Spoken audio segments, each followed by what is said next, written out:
has no mana.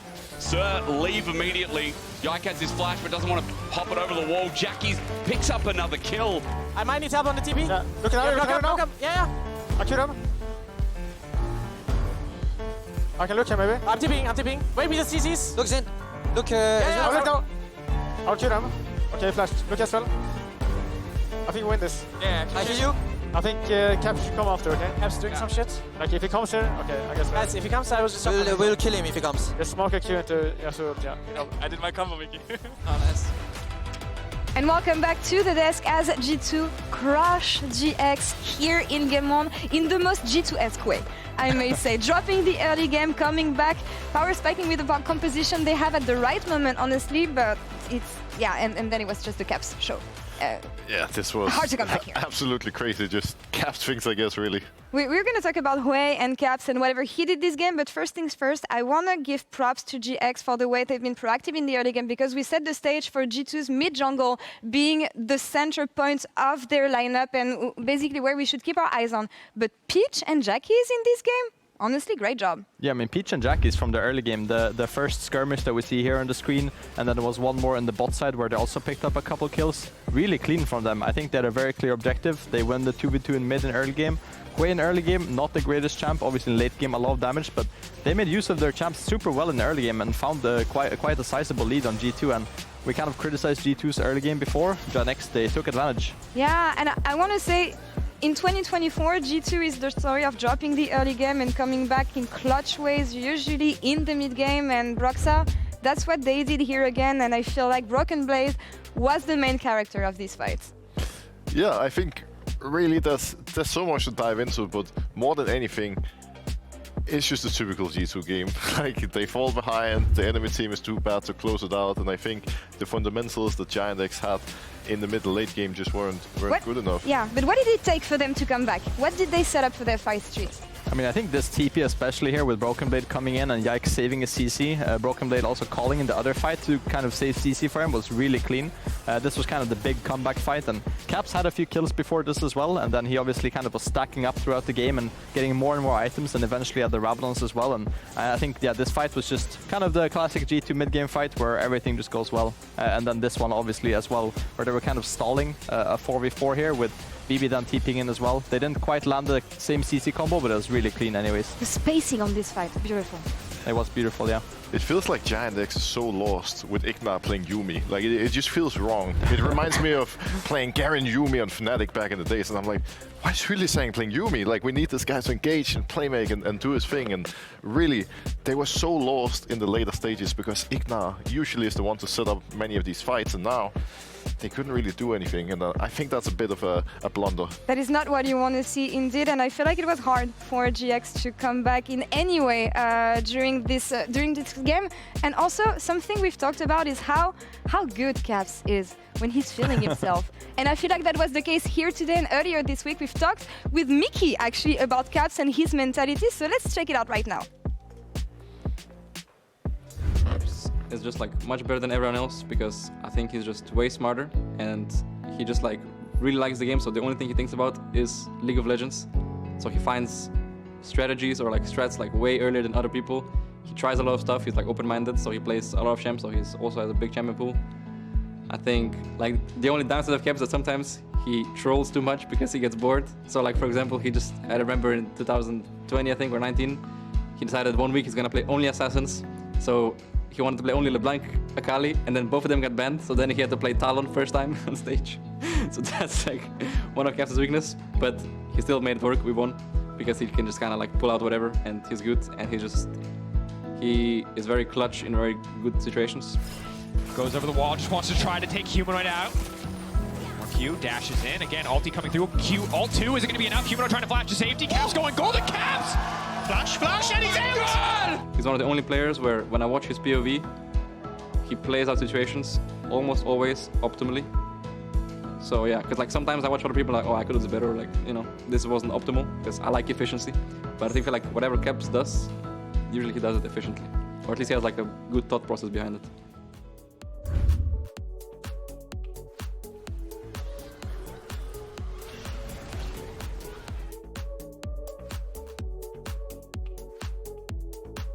Caps, happy life, I guess.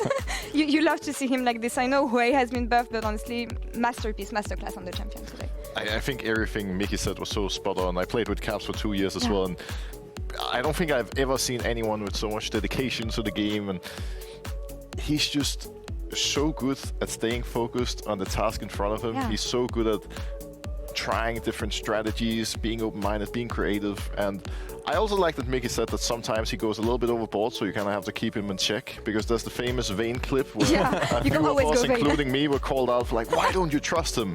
And I'm like, you guys didn't see him when he was playing Draven mid in scrims. You haven't seen all his crazy sides, right? The trauma of playing with Caps, honestly. But yeah, you have to trust him, and I know that is something that Romain often told me, is the fact that when Caps is feeling it, he's gonna be in God mode. And after a game like this, I really want to see what they have in store for game 2, because looking at the picks and ban here, and what G2 threw at them, and the way they were in control of their compositions, alongside staying creative, I don't know if GX is coming with enough tricks up their sleeve to fight a G2 like this, but I'm really convinced with what G2 did here in game 1. I mean, G2 cooked up a kind of insane draft here. I didn't myself know where everything was going. I was a bit like, wait, is it like way AD carry? Like, where's everything going? Yeah. But everything worked out well in the end, and I think I also saw like the potential of the comp. I think the Senna and the Maokai kind of root people up, hold them in place for the way to kind of do the QW long-range skills, and Caps was hitting everyone. He was one-showing people left and right, and then, as you said as well, Laure, GIANTX on the other side. I think IgNar on the Yuumi. I think also the Gnar, like I'm not really sold on what they were kind of selling to us. So I think for this upcoming game, I think we need kind of a clear strat from GIANTX with kind of playing as well more to their strengths. But it does feel like they have an idea of what they want to do, because similarly to the first series, they're gonna stick on red side here for this second game. So let's shuffle everything. Let's shuffle the cards. What do you want to see on the GX side? No IgNar on Enchanters. It's the vibe that I'm getting from the desk, but what else? Well, I think they need to secure a better top lane situation for Odoamne, because there's no way he was happy playing Gnar into Yasuo. IgNar on a strong, engage, playmaking kind of champion would also be great, but I think outside of that, they're just going to clean up their mid and late game. It's often been a story, though, Treats, of GX being really, really good in the early game, and usually things crumble and don't go well in the mid game. They have been able to get better at this in the last week of regular season. I'm not quite convinced so far. Yeah, I mean, we saw one game now, right? I think especially, it's not really that champion that IgNar is playing, it's more so the role he fills within the team. I think when he's on something that has engaged, he's a very vocal go button. We've heard him multiple times scream, go, go, go, guys. He's really loud. Let's engage here. Like, you will know if he wants to engage. So I think it's kind of like a bit like Hylissang. He wants to send it sometimes, you have to be there to backing up. And when he's playing Yuumi, he's not sending anything. Like maybe a couple shields on his AD carry, that's the only thing he's sending. So for this next upcoming draft as well, GIANTX on the red side once again, as you said. Let's see some more spice on the side of GIANTX now. No more Yuumi, no more Gnar. Let's see some counter picks for Odoamne and engage on IgNar. That's what I want to see. It's always interesting to see what teams have prepped. On Wei the first week of playoffs, Wei is out. Yeah. I don't think you want to see Cap playing his champion again. G2 on the driver's seat, though. Here, Broxah. What do they open here with? It's really hard to predict. I'm not helping you here because it's G2. You never know what they're going to do. Well, that's the beauty of what they did in the first game, or how G2 drafts generally. They went for Maokai initially, then they went for Senna, and they just flexed everything. And I'm gonna be honest, I wasn't expecting them to ban Gnar. I'm not entirely sure what the idea is behind that. They probably expected GIANTX to take it on free again and then banning Yasuo. Yeah, I'm thinking that if they ban out Gnar, it tells me they want to look for a K'Sante early pick from Broker Bill, because I think that that's the kind of answer that Odoamne has into it. Very interesting though, because we said we didn't want to see it, and I guess they kind of make sure of it. So Senna and Maokai are still open. They can still kind of flex these champs around. Maokai first pick. Yeah, hopefully not going to Yike. Yeah, praying that it goes to Mikyx again. Yeah. We know how much he doesn't like this champion, but it will be saved again. It helped a lot in creating space in the previous fights, and I think it's always a nice tool to have. Yeah, and also when you're on blue side, you obviously don't have as many counter picks as you do on red, so picking something like the Maokai that can be flexed in multiple roles kind of helps the draft as well, because you can see later on where you want to put it and how you want to utilize it. And Ezreal picked again, Azir, Zhao, okay. So far the same draft. Yeah. Run it back.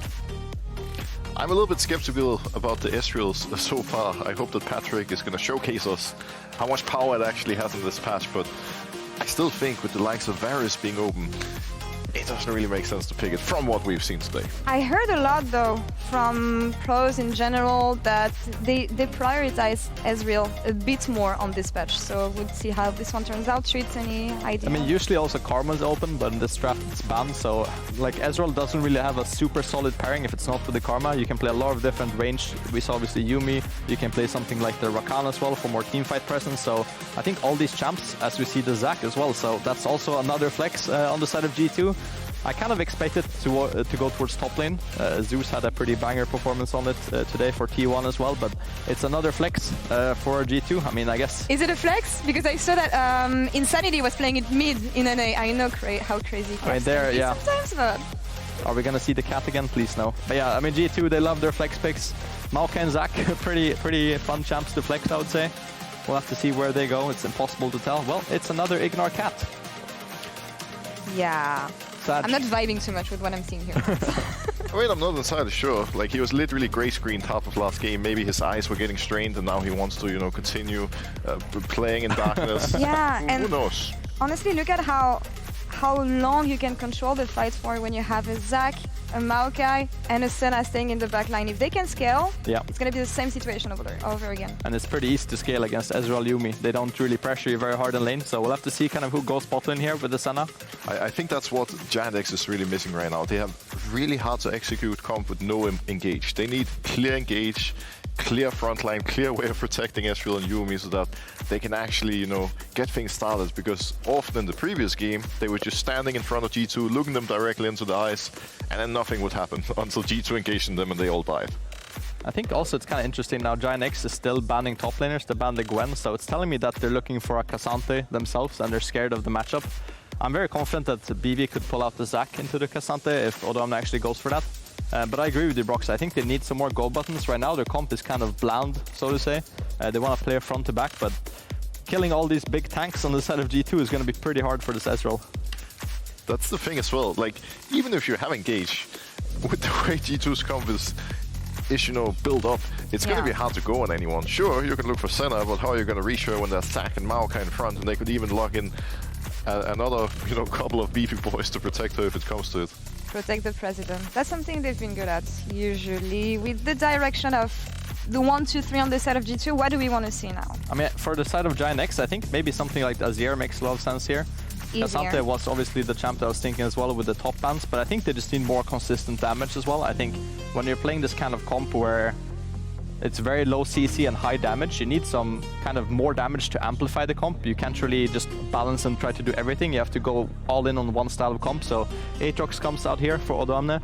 It will be funny now to see what G2 actually does with their champs. I think Aatrox in theory should be pretty good against Zac if it's top lane, so we'll have to see what they kind of flex here and where everything goes.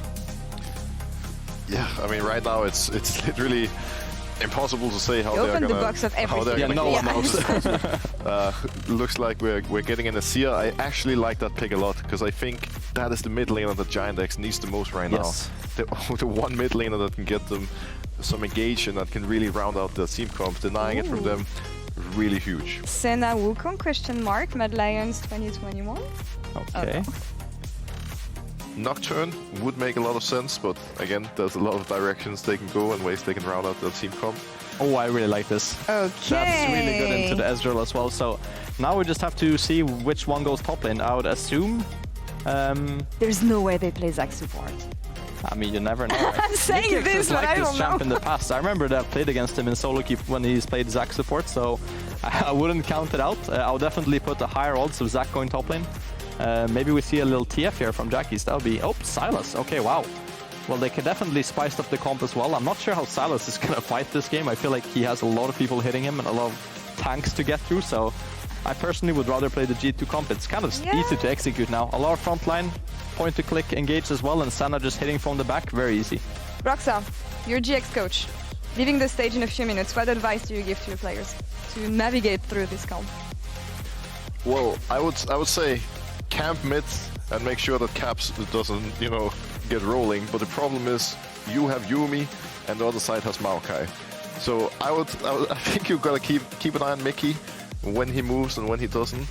Try to force some fights around the mid lane, set the Sylas up for success, because if he gets a good start again, he has some great ults that he can steal, and he can be a difference maker here. All right, that's some good advice. Let's see what they can do with it, and if G2 can close out the series, or if GIANTX can close and bring an upset in this one. Casters, back to you. Thank you very much, Laure. Ladies and gentlemen, welcome to Game 2 with another set of interesting drafts on our hands. G2, if you're just missing out, played a strange Game 1, dare I say, but closed it in the end with some domination from Broken Blade on Yasuo Game 1. And now, my man's been watching T1 this morning, watching Zeus bring out the Zac. But also, as a side note, something Dagda and I were discussing in the car on the way here, Broken Blade in solo queue is spamming this right now. Ooh. So it's not just, oh, out of the blue, this looks strong. Broken Blade has been gearing up for this Zac top that is very good at shredding tanks, that has, you know, that max health damage, percentage health damage, excuse me, on the W. And can be really, really abrasive later game as well. Watch those slingshot engages as we get onto Summoner's Rift. We see the cat again. It's 0-1. Unfortunate, some would say. Others would say, well, I'm more of a dog person. Yeah, bro, you weren't kidding. He's got so many Zac games. Sorry, yeah. It's a lot, eh? Yeah, he's just building full tank as far as I can tell. Yep. With Sunfire, your wave clear is pretty huge. Yeah, so just the standards, things like Sunfire. He also goes for a Spirit's Visage, which also makes a lot of sense. Is that him playing it as support as well? I only see TPs. Oh, okay. So unless... No, you're right. You're right, Yeah. But yeah, tank boy.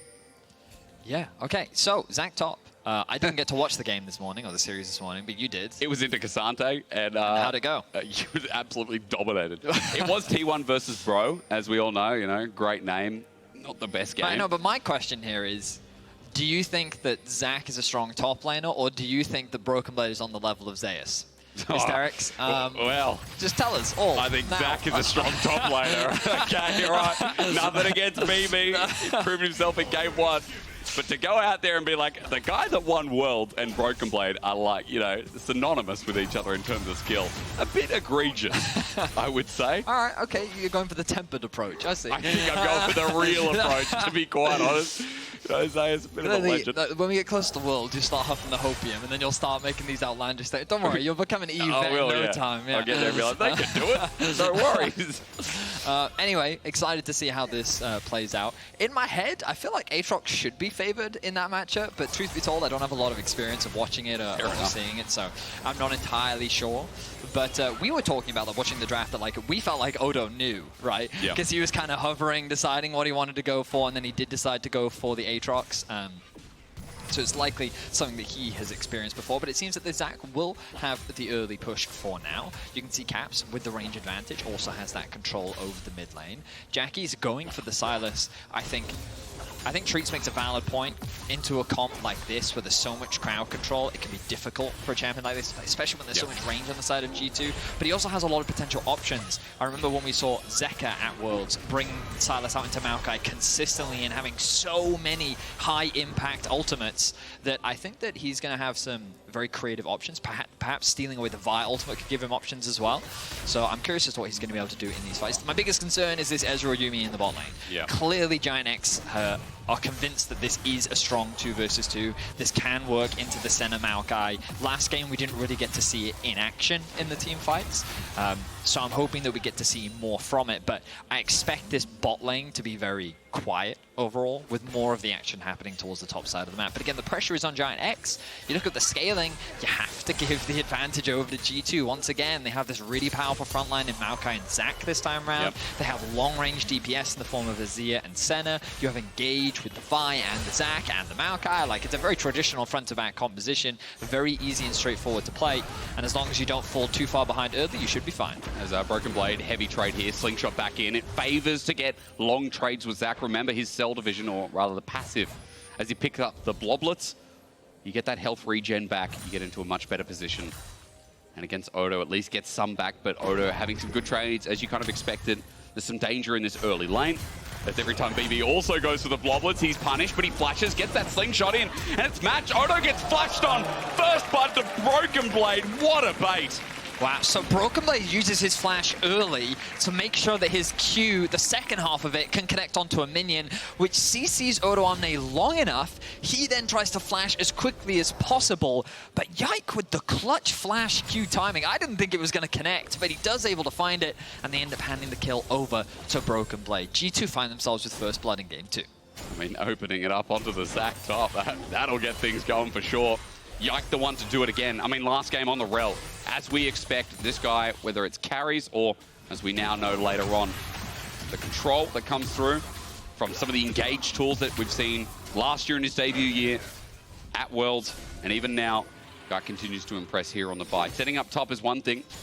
Now for Peach, where can he set up on the opposite end? He's spotted out mid, control ward gets him. His pings are going up to the grub, so the meantime, to try and use that pace that was established top with Yike burning the flash, and obviously resetting to see if he can get an objective on the map. Kiss? Yep, slingshot in. Playing with fire. Level 6, is he? He is indeed. So Flubber is now up. I've never heard it called that before. I genuinely forgot the name of it a couple seconds ago. Let's bounce. There we go. Yeah. So we're just going to call it Flubber Dub? Yep, in the tub. I remember that. I don't remember where it's from, but I remember it. Yeah, Isn't it Scrubber Dub in the tub? Oh, it probably is. Maybe the former, it shouldn't be said at all. I think you're confusing that saying and then Flubber, the movie. Maybe. That's just Zac's nickname, isn't it?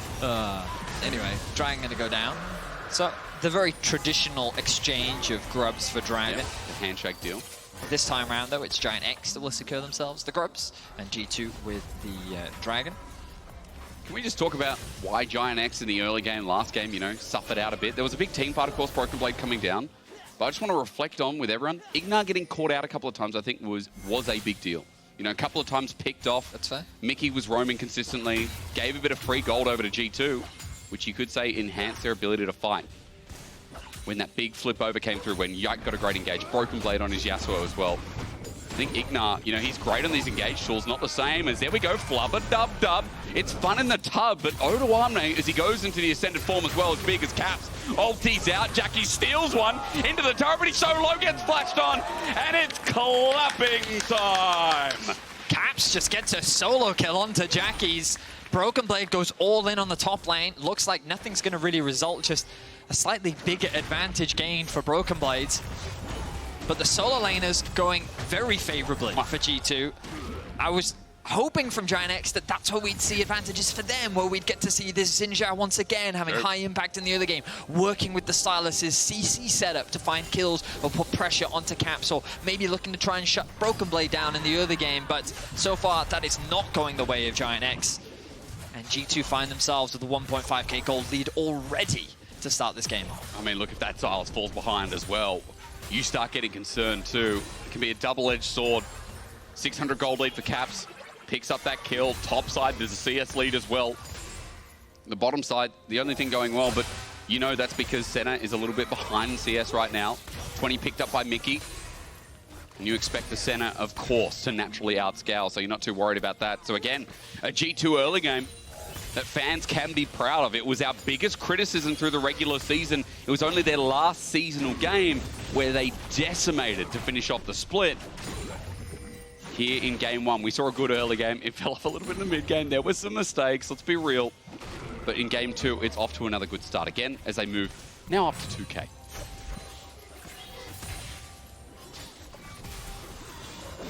Waiting for the next grubs to spawn in the near future. Dragon, of course, going to be taking a little while, so it's just the constant back and forth farming. And as a reminder, we are, of course, in our playoffs here in the Winter Split. Whoa. This week and next week will be best of 3s, but then next Monday, or next week rather, I should say, there will be our best of 5. Whoa. Our first best of 5 for the top 4 teams. Yep. Yep. That'll be the winner's match, I believe. And then we'll lead into our final week of winter before then getting ready for spring. Wow. Very high compact split. But yeah, best of 3s now for the remaining weekend, and then only best of series. We already saw one best of 3 earlier in the day. One spoiler, if you still want to catch up on that matchup, it was Vedius versus Heretics. And now we're fighting in our second series of the day. And right now it's looking very G2 favored. I want to remind everyone that when it comes to scaling, I definitely give G2 the advantage. So for them to have this kind of lead early is definitely not a good sign for GIANTX. I love how you said, you know, a bit of a spoiler. There was BDS earlier in the day. You didn't say who won, by the way. Is Mikyx going to go for the engage? Pause the train of thought. The ulti in the backline on a Patrik. Yike's target selection was absolutely magnificent. Mikyx still alive with the Bramble Smash. It slows down Peach. He goes for the engage. He just wants a kill out of this. But as Peach gets demounted by IgNar, his support doesn't trust him. It's a Gleaming Quill that gets a kill for IgNar, but G2 level out bot completely. Wow, so G2 have found advantages everywhere now. Broken Blade is looking in mids. That's... Woohoo! All right, Broken Blade jumping in the minion flashes. Oh, the kiss is so good. It's not like one from Grandma as G2 run away from under the turret. Jackies gets out, but still Broken Blade, that's the ability to roam. I mean, that dive was a bit awkward, though, I have to admit. What's the grab like this there, mate? Caps kind of going underneath the tower, hesitating whether or not he wants the ulti or not. Broken Blade committing the flash as well to try and make sure that Jackie's is CC'd up. Jackie's stealing away Broken Blade's ultimate to buy himself a lot of space. Now, you'll notice that Yike is making his way back out onto the map, but I think that GIANTX have gotten an early enough lead on this that they should be fine. I say that, Mickey's on his way, Caps has a huge health advantage and still holds on to the ultimate for now. Jackie's, if he joins in, half health, by the way. You know, as you mentioned, so rightly so, Caps' ulti could be big if he comes on in, but Yike comes through. Smite for me. Make sure that it's not going to be 6 no matter what. Now 5th still on the table as G2 control mid. Jackie's gets even lower. Patrik Arcane shifts in to try and get some range to help clear this minion wave, but Caps picks up a turret plate. Jackie's just sent packing without a teleport. Just like that, G2 still benefits. This is so awkward for GIANTX. They've now got Patrik moved into mids. Jackie's is forced to base. Caps is more than happy to just actually zone them both away from whatever farm he can. And look at Hansama sitting bot lane, free farming. He should be able to secure himself a plate as well. It felt like Patrik moved up with the team to try and assist with the contest over the Herald. Oh, sorry, the Grubs. And it didn't really matter. 2 Grubs were still secured, so that 5 Grub mark was denied. True. And G2 continues to sit pretty. Bit of a lane kingdom developing here, thanks to Yike. I mean, mid 1k now. 30 CS is the lead for Caps on Azir. Jackie's opted into this, remember. This was a last pick, R5 Sylas. It's such a risky maneuver in the draft, and it's not paying off so far as Broken Blade again going all in, but he gets that trade back, remember. The World Ender's out, Let's Bounce in return. Broken Blade is getting all of his health back. This is the annoying thing about Zach Top. If you let him pick up those passives, that dude gets back up to full. War of attrition, he definitely wins out. Mickey, though, very low. Ulti. But saved by Hansama. There's a Nature's Grasp. Peach can't finish the kill. Yike again gets into the backline. Patrik is isolated. This Yuumi on top of the jungler. Abandoned ship 07. IgNar. Oh, you know what? G2, they were always dog people anyway. No room for cats on the rift. The audience have never cheered louder for the death of an animal. As severe as it is to say, ult for ult, okay, we divide and glide, but Caps can get back in. Jackie's. 1 versus 1, Jackie's gonna try and get it. He flashes on Caps, but Caps gets over the wall, but matches it. Jackie's gets a shutdown. That's gotta feel good after the lane kingdom prowess that's been in your face. Props to Jackie's getting a solo kill onto Caps, much needed for confidence. But now the top laners are dueling once more. Odoamne! Oh, he's gone. Wait, is there a TP from Caps? There isn't. I think he's got this kill. He does indeed. Odo, wait. He's taking a while to die. Wait a minute. Wait, no way. No way. After Cell Division, Broken Blade stands strong and minion waves coming in. Odo flashes away, but he's brought back in. BB's going to get his health back. He's got a slingshot about to come up. Now Yike's here. Teleport in response. We're turning this into a big old fight. IgNar needs someone to mount, but Yike's is isolated. He still finds the kill onto Odo. He's kiting out as Jackie's can't find the target. Peach is in here. Mickey's in here. We're getting a full-on bonanza. In goes Peach, but he's rooted on back because guess what? Broken Blade's back up to full health. The Zach Top. BB does it just like Zeus. What a crazy exchange. It's now 11 kills to 2. G2 have a 7k goal lead at 13 and a half minutes in. BB is stone-faced on the cam. Yike has been involved in 10 of the team's 11 kills. He's been everywhere. How has this ballooned like this? Broken Blade's going in again. Of course he is. You fear nothing. You've got a Sunfire cape. And the fact that he survived, he's still 1-0-4 because he got past Cell Division. Odo didn't have the damage to finish him. And then goes on to continue carrying the rest of the fight alongside Yike, as you mentioned. Man, I thought it was such a good TP from Jackie's into the top lane skirmish. At this point, I'm thinking, it was crazy the amount of sustain that they both had from Odo's passive and Broken Blade's passive. Yep. Then the TP comes in, IgNar's making his way, but crucially, you look at the minimap, Han, Summer, and Mikyx are making their way up as well. So after Yike gets that initial kill, look, Yike is going to dash into the Senna W or the E, I forget exactly which ability it is. It makes her untargetable, takes her away to safety, and then with the numbers advantage, they can re-engage. And then they end up getting all these kills. You know, Broken Blade actually E'd out. He slingshotted under turret at the start of the fight. And then he decided to walk back in like, oh yeah, I'd win. And win they did. G2 now up a massive amount of gold. It's looking like a 2-0, folks. It's looking like a quick night.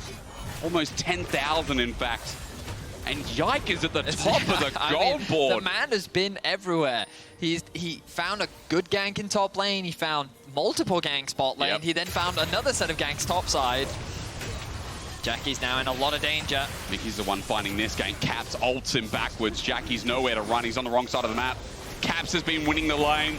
I think it's about time that they win the game as Yike runs in again on top of Peach. He's got that guard up, but it won't matter when 4 members sit inside and break down the layers. Peach, another death, unfortunately. And G2 pulling apart the pieces, 1st versus 8th. It definitely feels so. What a one-sided affair for G2. 16 minutes in and the game pretty much feels done and dusted. We needed to see GIANTX playing through their solo laners more, having this Zhao try and force these early skirmishes and take advantage of some of the power that this Aatrox and Sylas can have in the early game, but it just went in the favor of G2. A solo kill to start things off for Caps. Broken Blade and Yike finding that successful gank in the top lane. And then to add insult to injury, Yike makes his way bots, and he finds a huge advantage there. You look at the bottom of your screen. Let's do it again. Okay, Broken Blade. He's fishing, he's looking. If you look at the bottom of your screen, 3k gold lead for Yike, 1.5 for Broken Blade, 2.2 for Caps, 1.9, 1.4 for Mikyx. Like, it's just gold discrepancies everywhere. And GIANTX, they're going to have to find a miracle to come back in this game. You know, Betty, I'm going to put this out there. Not a fan of IgNar on the cat. Reason being, IgNar's been a big engage tool through the split for GIANTX. IgNar on things like the Blitzcrank, a great pick tool. It doesn't have the same oomph to it. It doesn't have the same power, prowess. For GIANTX, Peach, you can see, has been trying to make stuff happen, but IgNar hasn't been able to have that same sync up, that same follow-up. Something that I'm sure the analyst desk can look forward to breaking down and seeing why GIANTX are in this position. But again, folks, double elim, that's the beauty of it. Yep. GIANTX will get another chance. Move to our lower bracket. But yeah, we've seen some strong performances today. Oh yeah. But this will be the 3rd Dragon of the game going in favor of G2. On this patch, there are some weird issues with the Dragon timer, which is unfortunately why you're not seeing it on your screen. They are weird. But still 5 minutes. Still should be about, I didn't see the exact time, it's 22:30. People in chat can do the math. You know, they've got to do some work at home. Go on, chat, you're going to have to pull your weight. For those old school League veterans, you'll have to remember the days back when we didn't have those fancy timers. True. You had to write it in chat. Never had, you know, I first got introduced to timers on the map, not just for Drag, but also for red buff and everything, because on the Chinese client, over in China, they have actual countdowns. There's just numbers all over the minimap for every single camp. Oh, really? And it felt like cheating, yeah. It was like, hang on a minute, this is OP. Now, of course, you do have the little timers that come through, but those are the good old days. They weren't the good old days. Don't live in that nostalgia. Sorry, okay? Wriggles Lantern. Wriggles Lantern. That was the good old days. People love to sit there and think that League was better back in the day. I can tell you right now, League of Cleavers wasn't fun. Okay. Evelyn running 6 Sunfire capes and you couldn't find her wasn't fun. True. It's fun to look back on, but playing it at the time, nah. Do you remember when Mordekaiser could literally walk around the arena with Dragon? With the Dragon. Yeah. Was it Season 2 Worlds or Season 3 Worlds? Wasn't that the one where LGD bombed? The one where they went 0-6? Wasn't that 2015 Worlds? It must have been, because they didn't make Worlds any other year apart from 2020, so that's a running joke. They make Worlds every 5 years, so it's very easy to track when they were there. This one's in the bin. It's in the too hard basket. For GIANTX, they're 12,000 gold behind at 19 minutes in. Okay, where are we going? Oh, it's a detour. He's drifting. Where are we going? Oh, he clipped the wall. It was close. At least Herald comes in for the joyride, but still, you establish your dominance through the map. Another turret goes down. Make that number 5. And GIANTX are just looking for a piece of the puzzle. What can we do? Broken Blade says nothing. Runs into the backside. It's another kiss. Jackie sends out the ulti, but it matters not. As he steals an Azir shuffle, he might have to steal more than that. The hearts of any fans watching from GIANTX to give forgiveness here. To look for some optimism, it ain't there. G2 have sapped the life out of them. I mean, it's nothing but a slaughter. We're not even 20 minutes in, and they're tearing GIANTX's base apart. Are they going to try and end right now? 30 seconds on Jackie's. Can they? Perhaps they'll just take the inhibitor, go back to base. Baron is alive. Or maybe they want to end it right now. Do it. Why not? What's the worst that could happen here? Odo's going to get drawn back. He's not being able to move. He flashes out. Being able to do much. Inhibitor goes down as well. G2's taking the safe path as Peach looks for an escape kill, but none being given up. G2 keeping it clean for the meantime. This is what you want out of a top team. This is what you want out of a team that you came in with high expectations for.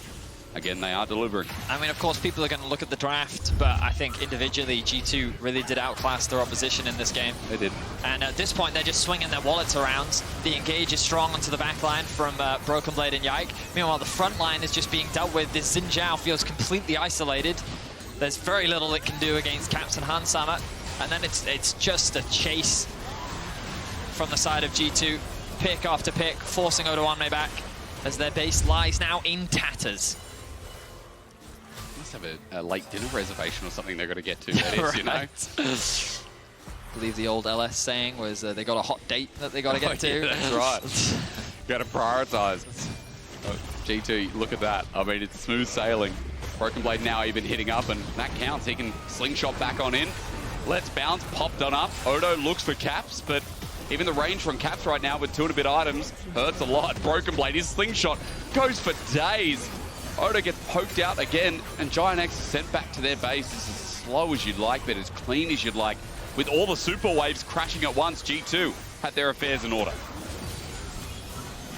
Only the last inner tower stands for GIANTX. Broken Blade threatening the slingshot. Won't use it. Maokai ultimate thrown out. Miky's going to tank that one up. They don't have enough get away with his life. For Mikyx at this point, just with Trailblazer. His ult in return is going to hurt a lot. 3 people locked up. The Emperor's Divide is a good glide, and Peach now meets with the enemies in the middle. IgNar on top. Just turn away, ladies and gentlemen, if you hate MA-rated movies. This one's going to sting as G2 run it forward. It's the start of their playoffs, and it certainly won't be the end as Jackie's last remnant. 20-2. That's the kill score at 22.5 minutes. This was a statement game. Look out, LEC. It's G2 as always, and they're coming for you next. An impressive performance from really the top side of G2 in this game. Yike with some monumental early ganks. Caps finding a solo kill. He did get solo kill back. Props to Jackies. Get the very least getting something. One of the teams, 2 kills that entire game. But Broken Blade as well on the Zac. Many were surprised by it. You highlighted it, been spamming it in solo queue. He made it work today. That's good. And, you know, you asked the question, how strong has his split been? Well, coming into today's games, Broken Blade has had an incredible performance. You can vote for your key player of the series at LEC on X, by the way. Broken Blade, Caps, or Mikyx are your options. Mikyx also having a good game, a good day, I should say, back-to-back Maokai games. For sure. I mean, it's going to be between Broken Blade and Caps, I can tell you that right now. And maybe Broken Blade is going to get this one out after that last game. True. Of course, got to remember Caps is away from game 1. That was big. That was very big. But this is player of the series. Yasuo game 1 too from Broken Blade, you got to argue. Yeah. But also, you know what I'm kind of offended about? I mean, Yike not being on there. Well, his game one, he did int a lot in the other game. But that's the charm, you know. And then game two, doesn't that weigh it out so much more because he's such a carry? I mean, it's always a contentious subject. You only get 3 votes when there are, of course, 5 players. I mean, what I will say is that while he's not on the board, credit to Handsama. I think that when we look at G2's whole split, he has been a weak point for the team. I think that his performance has not been as consistent, but he's found a champion that he looks very comfortable on. He's had both great laning phases, and I think that he's looking very comfortable. We'll see how that champion pool continues to develop, but G2 are finding flex picks, man, and it's getting very difficult for teams to deal with. But in this matter, it's exciting to watch at the very least. However, that's enough from us. We're going to throw it to an interview on stage. See what's up.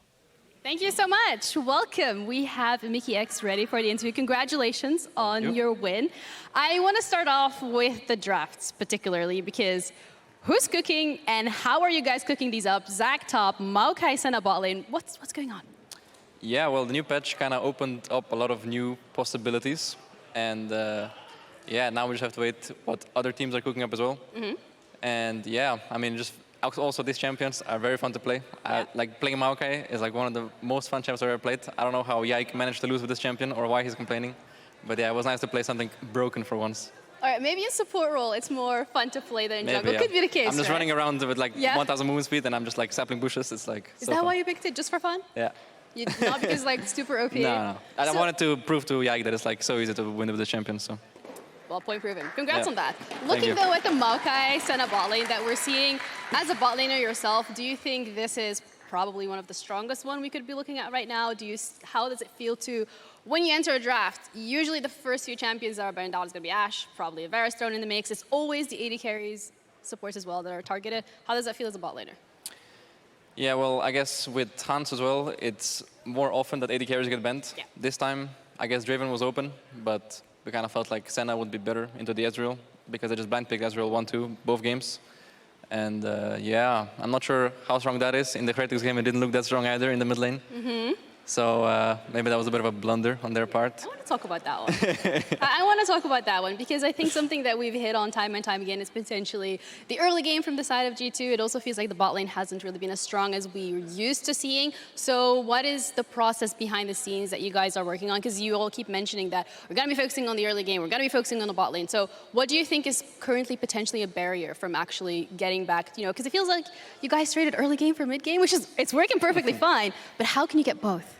I think a lot of our games in early game, we just did a few unlucky misplays, and I think our plans have been pretty solid overall. So I think it's just like the execution part that is like lacking a bit, but I think that just happens sometimes in the game.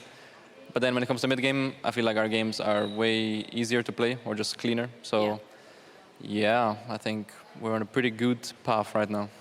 And also looking at the BO3s, you guys have been doing well. Like the path to getting here has been great. A little hiccups here and there. The Seraphine Senna bot lane that we've seen. We're now, the Sona Seraphine bot lane that we've seen. That was an interesting one. But also some advice potentially for people who see these picks watching at home and they're like, yo, I can like lock that into solo queue. Would you advise against it? Like anything you want to say? Depends if you want to win or not. But if they want to win, sure. Or if you want to have fun. Sona Seraphine is not fun, so don't do that. Yuumi as well, didn't look the most fun either. Not a Yuumi fan? No. No? Too boring. But Maokai, you can lock in, you're going to have fun, and you're going to win. All right. Nice. And from the upcoming series, who do you want to go up against the most?